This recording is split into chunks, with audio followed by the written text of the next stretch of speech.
What's up, people? Mike here from Crypto Africa. So today I'm going to do a slightly different approach to my video.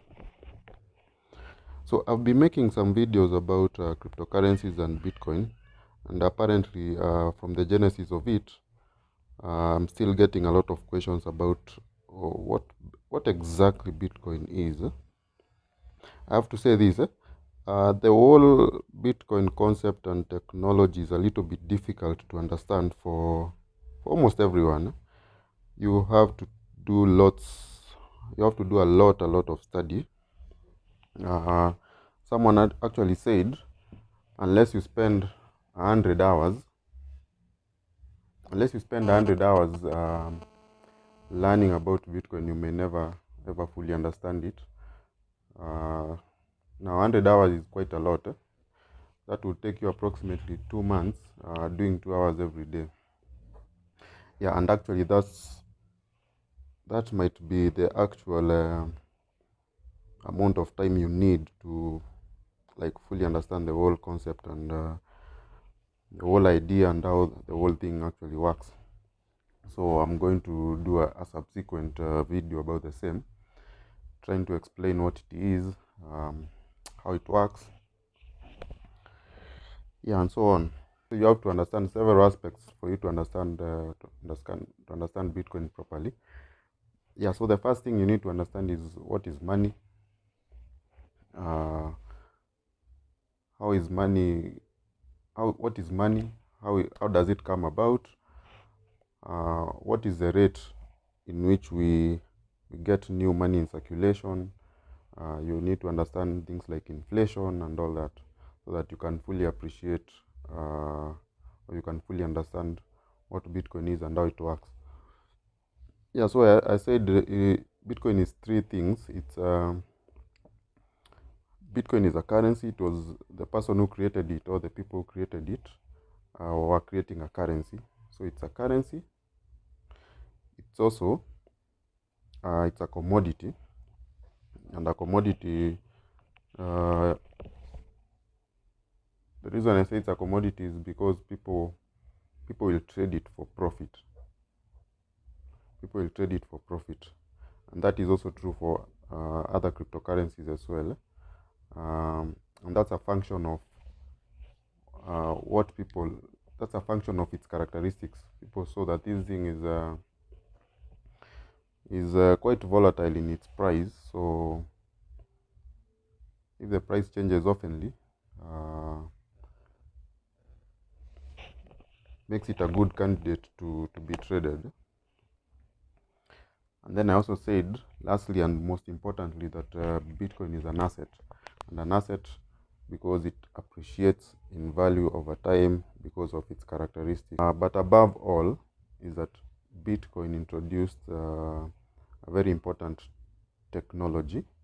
And so Bitcoin runs on a blockchain, which is also a technology that was the kind of the best implementation of the cryptographic technology on a peer-to-peer network. So yeah, this brings us back to what is Bitcoin. You can have several definitions of what Bitcoin is. The simplest and the best description of what Bitcoin is, in simple, clear terms, it's sound money. Just that Bitcoin is sound money. So before you understand all the others, just know that Bitcoin is sound money. So sound money means it's money that cannot be inflated. It's money that is decentralized, so it's not controlled by any single entity or government. It's money that can be subdivided into small bits. So I can give you some money, get me some change. It's money that it's easy to transfer and to store as well, and it's money that gains value over time in case you choose to save it. So those are several characteristics of what we would describe as sound money. So the reason it would be sound in comparison with the currencies that we currently have because these currencies are inflated and then they lose lots. They lose a lot of their they lose a lot of their market. So if you are saving your money in cash, then you would realize you're losing a lot of its value over time. So that's the simplest way we could define it. It's sound money, just that. But there's so much more to it than just being money. So that's why we brought in the concept of it's three things. It's a currency, it's a commodity, and it's an asset. So assessing and judging it over the period it's been in existence, we would say some aspects of it, or some of its uses are more marked and are more better placed than others. For instance, if you are using Bitcoin as a currency, then you would know that it makes a terrible currency. You want your currency to be stable in its price or value, or a fixed value, because say you are selling a bunch of bananas. So if I pay you in Bitcoin, so the current price of Bitcoin right now may be different in 4 hours later. So if I paid you say $1 in Bitcoin, that same dollar could be 80 cents 4 hours later, or it could be 200, or it could be 100, it could be $1.20 4 hours later.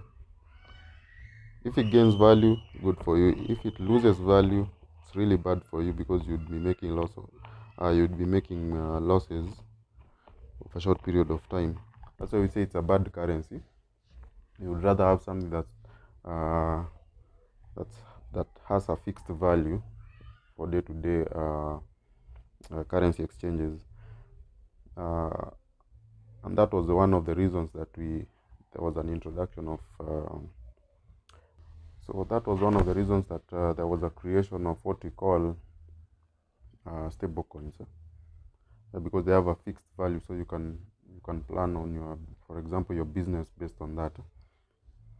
So I want to demystify something.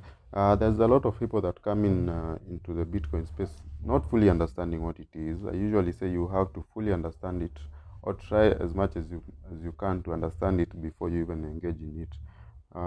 People have been lied to, because not a lot of people want to spend.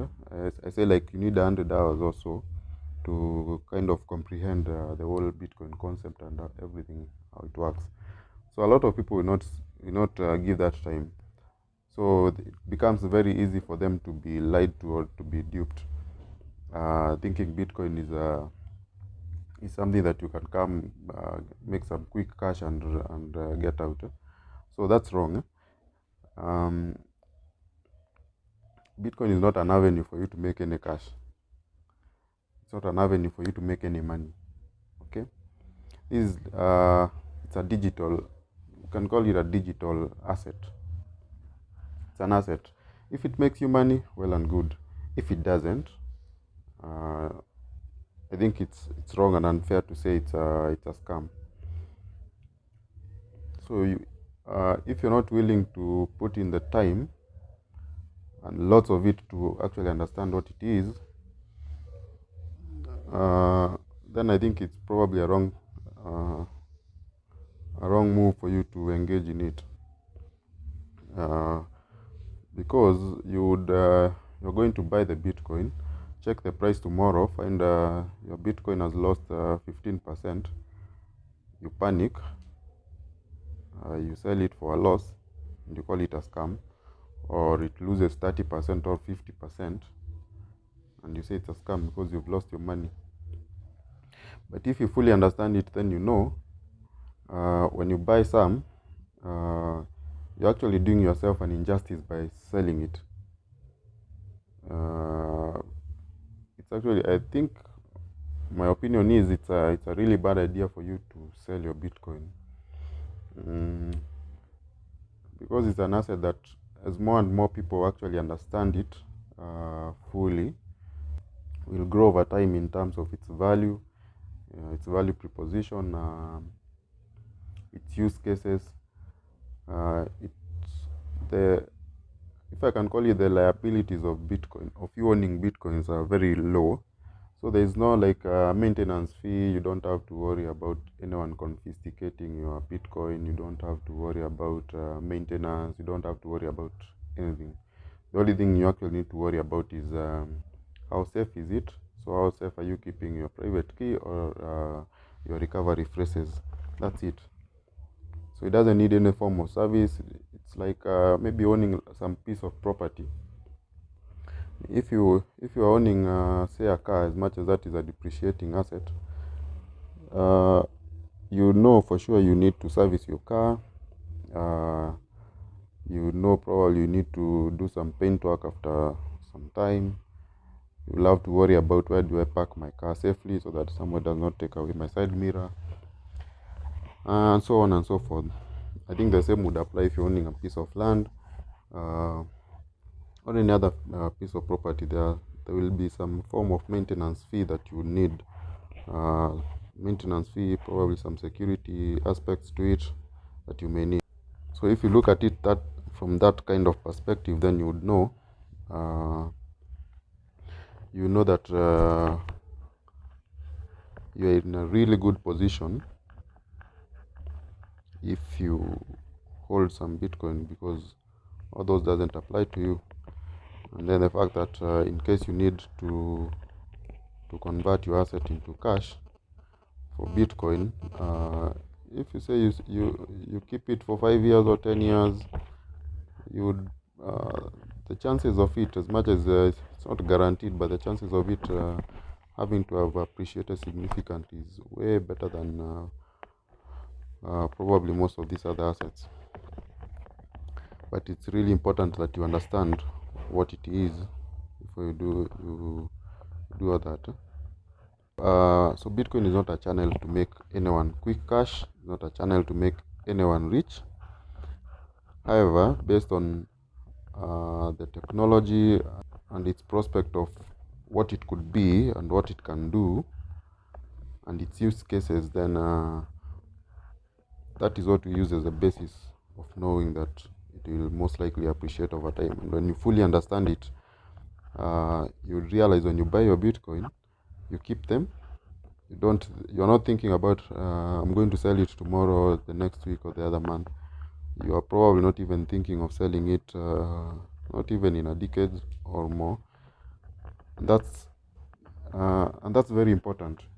You would realize that a lot of people have not understood that you're not going to sell it. And when now everyone is realizing that Bitcoin is it's a digital universal property or asset that you should not sell unless you really have to. The people that will have the biggest advantage are the people that understood it well from the beginning. It's taken most of us almost a whole decade to fully understand it, and that's why the people that understood it long before now are the richest, some of the richest people. But you could guess it right, they are still not selling it. There are people who bought it for relatively low amounts of money, probably below 100,000, below $100. That could be less than 10,000 shillings, over 500 times their money, but they are still not selling it. When it goes back to, even if it goes to $1 million a coin, $1 million a coin, they are still not going to sell it. In fact, if you listen to to them, most of them will tell you what they do is they're using their Bitcoin as collateral to take loans to service any other thing that requires money, unlike selling their Bitcoin, because they say if you take a loan in cash, probably pay it in 5 years time, that cash will have depreciated so much over that period of time, in those 5 years, unlike selling your Bitcoin, which in 5 years it will be very expensive. So it's better you take the loan against your Bitcoin and then use that cash because it will depreciate, then pay in cash, repay your loan in cash, still keep your Bitcoin, which has appreciated significantly in value. Yeah, so Bitcoin is going to be an asset or a piece of property on a digital kind of framework that can be owned by anyone and everyone on the internet without the fear or the risk of losing your property to entities, to government, to any other persons. Because as long as you own the keys, you own that piece of property, so you don't need to worry about that. And you can always sell it to anyone, even if for example, say you own Bitcoin in Nigeria. If you own Bitcoin in Nigeria and the government bans it and you can't sell, you don't have to sell it in Nigeria. You can it's a digital rail. You can sell your Bitcoin in India or China or in the US or any other place. So you don't necessarily need to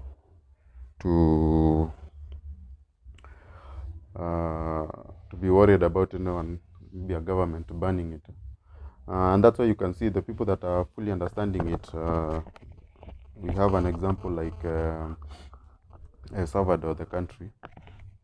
They have actually adopted it as a currency, as a legal tender in their currency. They are creating a Bitcoin city.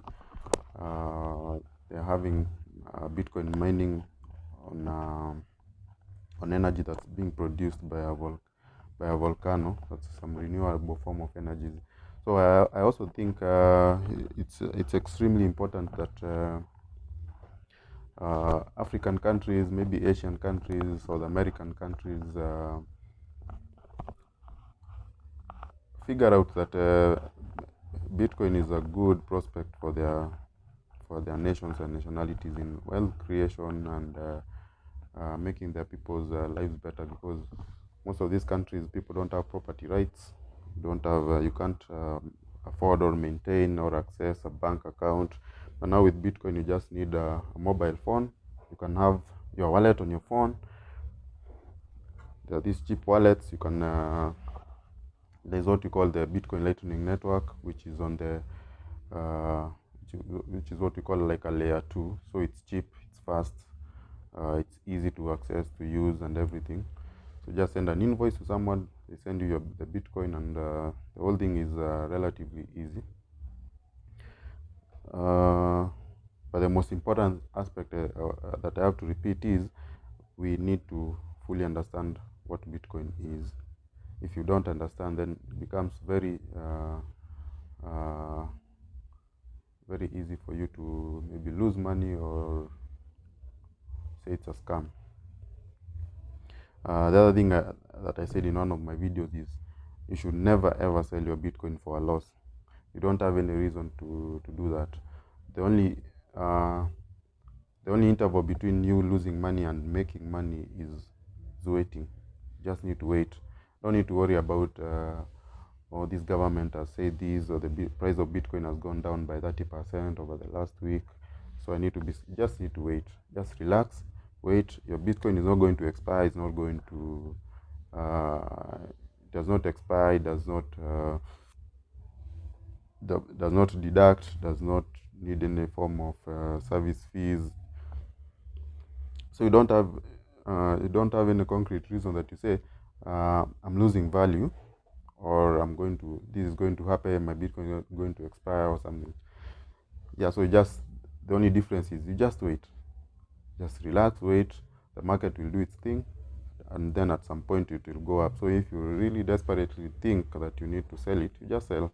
And then you realize the smartest people in the world actually are waiting for you to sell so that they can buy and accumulate. You'd see, like I said, the country El Salvador, each time the Bitcoin price goes down, instead of selling, they buy some more. Each time the Bitcoin price goes down, some people like Michael Saylor, they buy some more, they accumulate some more, because they know these are property rights. It's going to be here probably for 100 years. And by the time maybe say billions of people understand what it is, and they now get in and okay, now we also need some property rights in this, and then you buy. So the people that will have accumulated the most will make the most profit. If you got scared, sold it at a loss, you still buy it. If you when now you fully understand it, now you still buy it, but you buy it at the highest price. But either way, you still need it. You still need it. Yeah, that's what I wanted to put across. So this is not Bitcoin is not an avenue for anyone to make quick cash. If you can make some quick cash through trading and maybe some futures trading and all that, but I say that is best left for people who understand maybe trading, forex currencies and all that. Those are the people that are best placed to, because they understand the risks that are involved in that, because trading and futures and forex, I usually call it, is an equivalent of gambling. It's actually gambling, predicting that you're predicting the outcome of a game is going to be this, or you are predicting the Kenyan shilling is going to lose its value against the dollar, or the naira is going to lose its value against the South African rand. It's pure gambling. If you bet based on whatever it is, and the price goes the other way, because it could as well go that way, and it actually goes that way, you lose your money. But you don't say the naira is a scam. If you predicted that the pound is going to lose value against the dollar, and that doesn't become true, and you lose your money because you bet on the wrong horse, would you call the euro a scam? Would you call the dollar a scam? No, you wouldn't. So the same thing applies with cryptocurrencies and trading and futures and all that. So if you bet the price of Bitcoin is going to go down, and it goes up, and you lose your money because you lose all your money because you had leveraged that bet, and then you say Bitcoin is a scam, I lost all my money. Yeah, you will continue saying it's a scam, but it was a bet. You lost a bet. That's what happened. But if you understand Bitcoin as an asset, or if you are coming into the space, I usually say the best approach would be to buy the Bitcoin. Just keep it. Don't sell it. And if you have to sell it for a profit. But don't sell it fast. Then take as much time as you possibly can to try to fully understand the whole thing.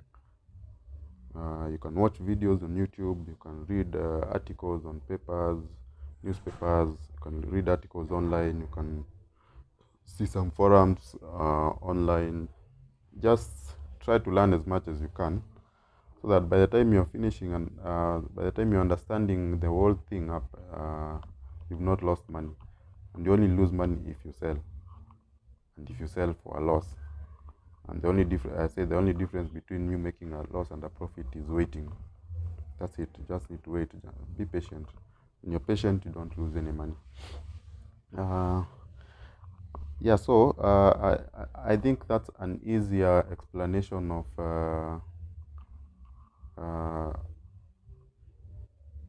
Bitcoin being an asset, but there is so much more to it. There's so much more to it. When you spend a lot of time understanding it, you realize it's a more complex thing, and that's why if you spend a lot of time trying to understand it, you realize it's a little complex. It has a lot of can call it facets, like many prongs. Not a single thing. It does not depend on a single thing. There is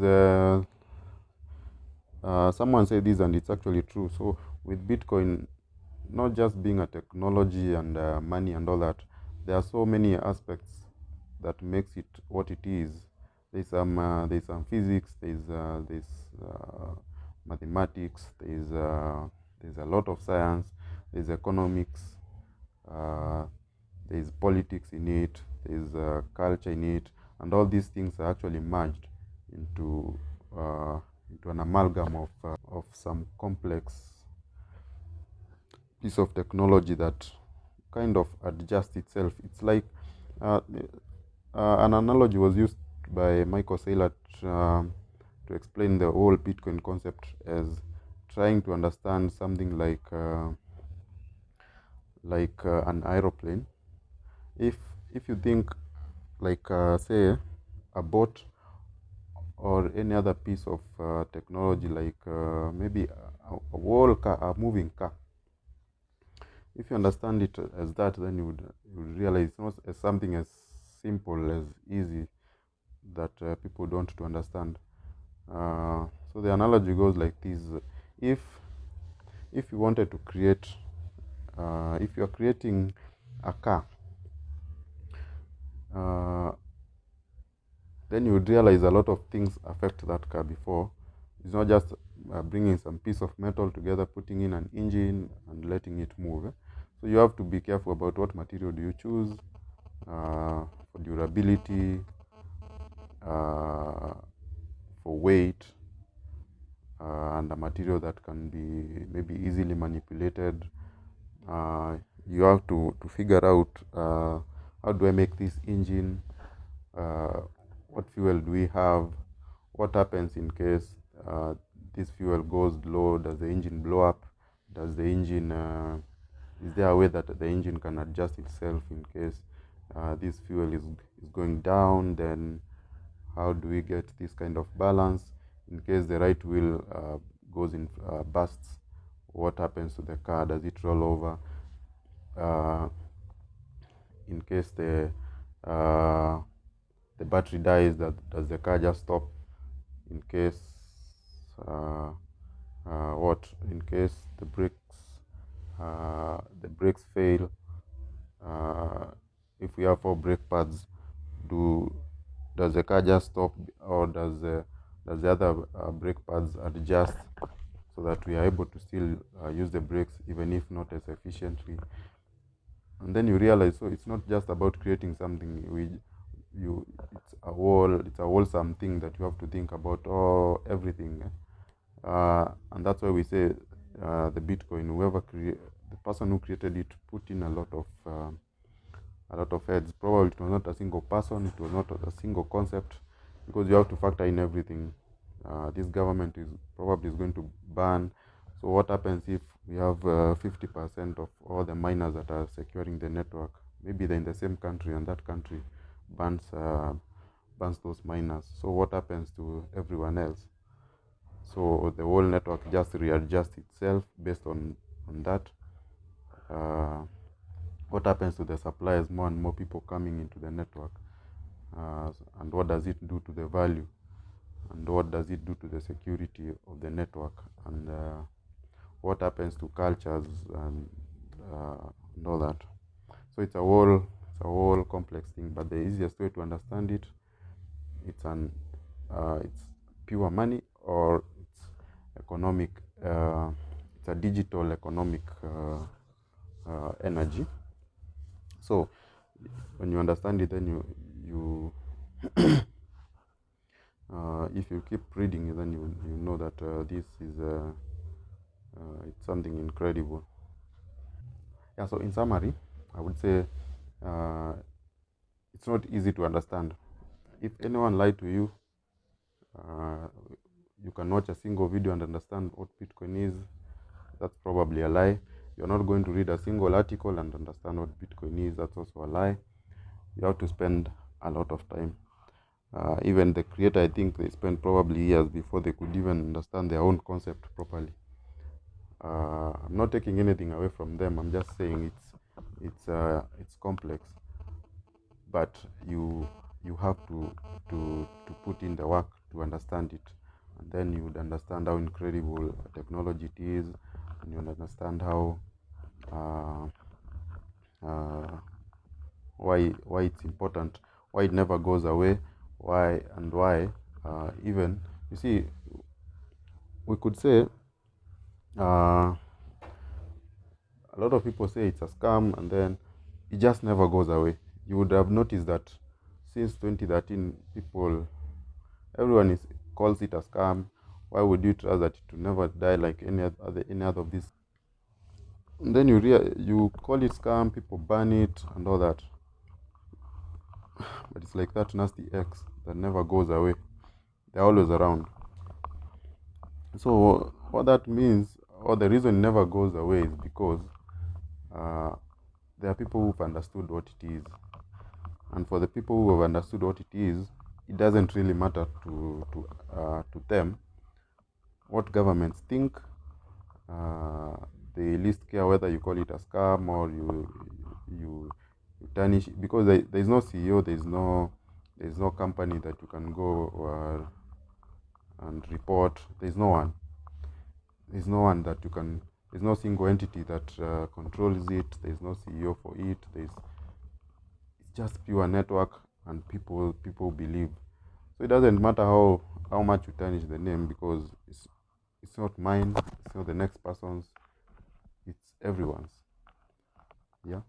So of course those negative or positive news will always affect the market price here or there, but it doesn't really take anything away from the whole thing, because we understand what it is. When you understand also, you would know the reason we make this video is not, if people buy, I don't make anything. Like I'm not promoting it. I'm not saying if you buy, I won't. I'm not going to get a percentage of anything. The reason that we think we try to promote is because we know it brings equality, and it will make everyone's life better in terms of owning property and having a better monetary policies and all that. Yeah, so that was quite long. I didn't expect it to be that long. Yeah, so if you've not understood, you don't need to worry. Keep reading, keep learning, and everything will be just fine. So if you've not understood, don't worry. Keep learning. You can rewatch the video again. You can look for a different video. Try to watch it and try to understand. When you understand Bitcoin, then you would understand why it's also important to have all these other cryptocurrencies, and why they are gaining so much traction over the recent past. Yeah, so this is Mike from Crypto Africa. Kindly like the video and subscribe to the channel. Turn on the bell notification so that you can get subsequent videos about this. I'm going to keep doing more and more. Yeah, and until the next one, see you.